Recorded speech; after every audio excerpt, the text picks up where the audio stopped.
Here's a war story from the other side. An Anzac soldier being hit, and he's suffering from pain, and one of the Turkish soldiers actually get out of the forecastle, and he lifts him and carries him back to the Anzac forecastle. I'm not sure if that actually happened, but what I'm trying to say is the meaning attached to those both sides fighting is pretty much like that. It's almost not an enemy, it's just people who found themselves in that situation, and they just had to deal with it. Contingent representing veterans of the First World War, the Asia Minor campaign, the Second World War through to Korea. Sometimes it seems nothing changes. This parade looks the same as parades of 5, 10, even 20 years ago. But there was something different in 2009. A flag, very much like those the Anzacs would have seen as they looked up from the beach at the enemy.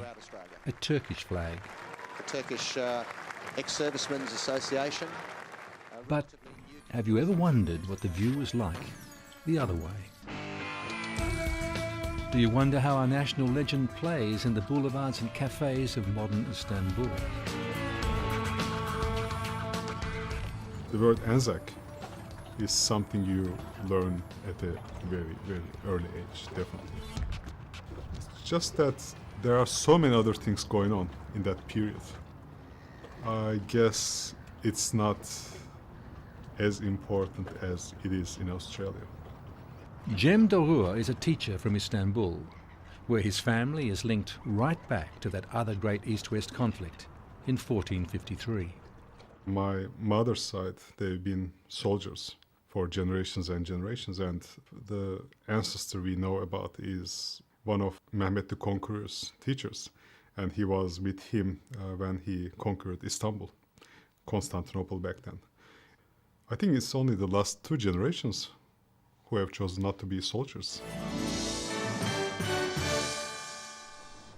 İyi sabahlar. 6 bülteniyle karşınızdayız. Sayın seyirciler, Genelkurmay Başkanı Orgeneral Hilmi Özkök, Amerikan... Cem's time as a news presenter on Turkish television certainly broke the military tradition. It also qualifies him to answer questions about Anzac Day, Turkish style. I'm sure you will see that in the media. I'm not sure if they see it as the Australian people see it. Personally, I feel really sad when I think of Gallipoli. Because when you study Ottoman and Turkish history in the school, you have that great times in the history where Ottoman Empire was pretty much ruling the known world. And of course it's full of victories, and you know how the history is written. It's all victories and great stuff and how great they were. And then after that you reach a point in the life of that particular empire, Ottoman Empire, where they were pretty much trying to survive. And Gallipoli is one of the milestones where you see the people try so hard to survive.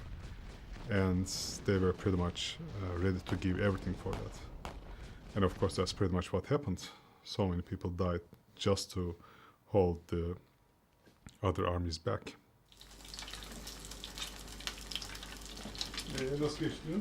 Today, Cem and his soon-to-be wife, Banu, are leading Australian lives.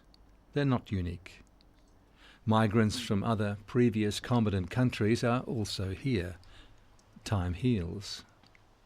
But when it comes to the view from Istanbul, Australians seem to have had a head start, almost as if there was nothing to heal.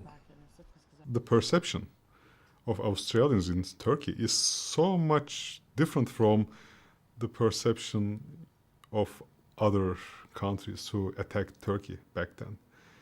The others, they're pretty much like the enemy. Whereas when you think of the Anzacs, it's just nice people somehow tricked into fighting in Turkey. And they just couldn't do anything about it because they were already there and they wouldn't be able to go back, so they just had to fight. That's an assessment that's reinforced by this man, Kemal Atatürk, who was a commander at Gallipoli. Later, as first president of the Turkish Republic, Atatürk's words on the Anzac Memorial reveal an extraordinary greatness of heart.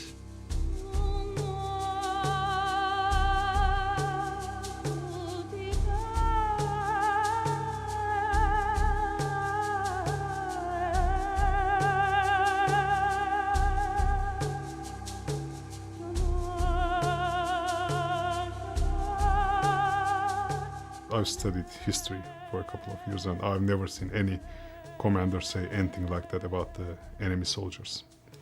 So whenever I hear it, whenever I see it, I just get goosebumps. For Cem Dogruer, that emotion has lately been matched by another event, Anzac Day 2009. The Turkish Ex-Servicemen's Association, our foes in World War I, our allies in later years. And in fact, To be honest, I had no idea it was that big a deal. While we were walking, I thought there might be some negative behavior, I guess. And the interesting thing was, when people saw us approaching with the Turkish flag and this sign saying Turkey, they just went crazy. Everyone was cheering, everyone was applauding. I just loved it. Never felt anything like that in my life. It was such an emotional thing to experience. And that's the problem. I was 34 then, and I've never experienced anything like that about Gallipoli. Every single Turkish person living in Australia should experience that. It's such an emotional thing to see those people being so happy about this relationship.